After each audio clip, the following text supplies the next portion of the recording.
आगे की यात्रा बढ़ाइए। संयम, नियम। 4 शराबी थे, नाव पार कर रहे थे, पहुंच गए नदी किनारे, नाव में बैठे, सारी रात चप्पू मारे, हाथ दुखने लगे चलाते चलाते। चारों शराबी शराब पिए हुए थे। बहुत चप्पू चलाया, बहुत चप्पू चलाया, थक गए, दिन निकलने लगा।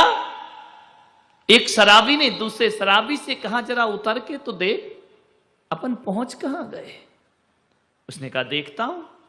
नाव से उतरा, देखा, बोले अपन तो वही है। बड़ी जोर से हंसा। अरे शराबी ने कहा, 3 शराबियों ने कि पागल है क्या, बारी बारी से नाव खेई है। दूसरा उतरा, वो भी बड़ी जोर से हंसा। तीसरा भी हंसा, चौथा भी उतर करके हंसा। चारों बहुत हंसे यार, पूरी रात चप्पू चलाए, पहुंचे वही हैं, नाव तो खोली नहीं। ध्यान रखना, यदि नाव नहीं खोलोगे तो चप्पू मारने से क्या होगा। और असंयम की रस्सी नहीं खोली तो हर साल पर्युषण मनाने से कुछ नहीं हुआ करता है। ध्यान रखना, जब तक राग की रस्सी नहीं खुलेगी, जब तक कषायों की रस्सी नहीं खुलेगी, जब तक मान अपमान की रस्सी नहीं खुलेगी, जब तक छल कपट की रस्सी ना खुलेगी, ना आर्जव होगा, ना मार्दव होगा, ना क्षमा होगी, ना शौच होगा। ध्यान रखिए, रस्सी खोलो। ईमानदारी से बताओ, हर साल रस्सी मजबूत होती है या खुलती है। कि हे गुरुदेव, यदि मोक्ष के मार्ग पर कहीं पैर लड़खड़ाएं या कदम बहक जाएं हमारे, तो ज्ञान की चाबुक मारना, ताकि ये घोड़ा सीधा चलने को तैयार हो जाए। ध्यान रखिए, एक ना एक गुरु होना चाहिए जो सजा दे, दंड दे। ध्यान रखना, नहीं तो लिखा है ना, शिष्य और सीसी में डांट बहुत जरूरी है। जिस सीसी में डांट नहीं होती, डांट यानी, हाँ ये तो मालूम है, ढक्कनों को संभाल के रखना पड़ता है मेरे भाई।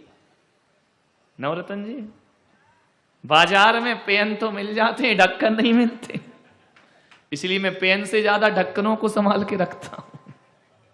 होते हैं बहुत से ढक्कन, संभालना पड़ते हैं।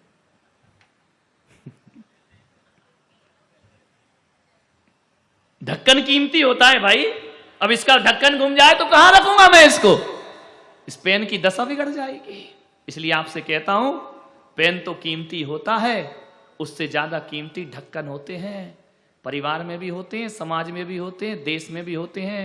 इन ढक्कनों को संभाल के रखो, ध्यान रखिए, नहीं तो गड़बड़ हो जाएगा मामला।